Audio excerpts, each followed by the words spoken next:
이례적으로 빨랐던 대법원의 파기환송. 하지만 서울고등법원 재판부는 일단 속도 조절에 나섰습니다. 대법원과 고등법원의 온도 차이, 법원의 속내를 좀 더 들여다보겠습니다. 법조팀 우종환 기자 나와 있습니다. 우 기자, 유력 대선 후보의 파기환송 재판부가 날짜를 대선 이후로 미뤘습니다. 압박이 있었다고 보십니까? 네, 그 서울고법 파기환송심 재판부가 이 재판 날짜를 변경하면서요, 그 사유를 이렇게 밝혔습니다. 네. 그 법원 내외부의 어떠한 영향이나 간섭을 받지 않는다는 자세를 견지해왔다 이렇게입니다. 그런데 재판부가 이렇게 기일 변경을 하는 이유를 밝히는 것 자체가 이례적입니다. 사실 그냥 보통은 날짜만 변경해버리고 말거든요. 뒤집어 보면요, 그 재판부가 오히려 내외부의 영향을 의식했다 이렇게 볼 여지가 있는 겁니다. 이유를 설명한 것 자체가 외부의 영향을 받았다고 볼 수 있다. 그 외부의 영향 가운데는 내부 게시판, 또 하나 민주당의 압박이 있었습니까? 네, 뭐 그렇게 볼 여지가 있습니다.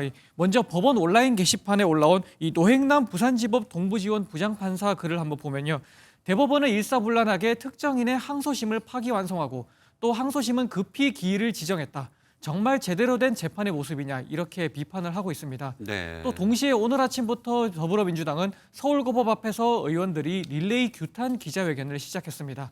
이 취재진이 취재한 많은 전현직 판사들은 재판부가 이런 점을 의식했을 거다 이렇게 말했습니다.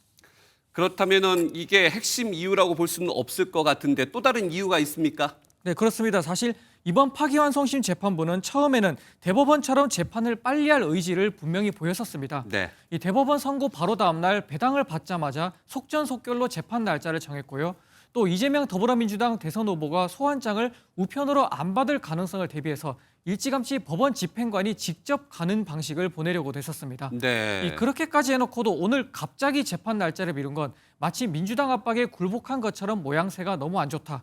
그럴 거면 재판 날짜를 처음부터 신중하게 정했어야 한다는 이런 지적이 나오고 있기도 합니다. 결국 재판부의 이런 초심을 흔든 새로운 변수가 생겼다고 보는 게 맞다는 해석입니다. 초심을 흔든 변수. 처음에는 신속 재판을 했는데 바꾼 이유. 진짜 이유, 그 변수는 뭡니까? 이 재판부 탄핵이라는 이제 분석이 재판부 나오고 탄핵. 있습니다. 네. 그렇습니다. 이 민주당이 조희대 대법원장뿐만 아니라 이 파기환송심 재판부의 재판장인 이재권 서울고법 부장판사나 또는 재판부 소속 판사 전원을 탄핵하려는 가능성까지 이게 기정사실화한 게 영향을 줬다고 봐야 한다는 겁니다. 마음껏 날짜를 잡아서 골석 재판을 하고 마음껏 선고를 하는 이런 상황이 오면 큰일이기 때문에 14일 이전에 탄핵을 해야 한다라는 견해가 아주 강하게 많이 제기되고 있는데 두 번째는 직위 선고가 가능하죠. 그래서 두 번째 기일 잡히면 그때 탄핵. 그때 3명 너무 늦은 거 아니에요?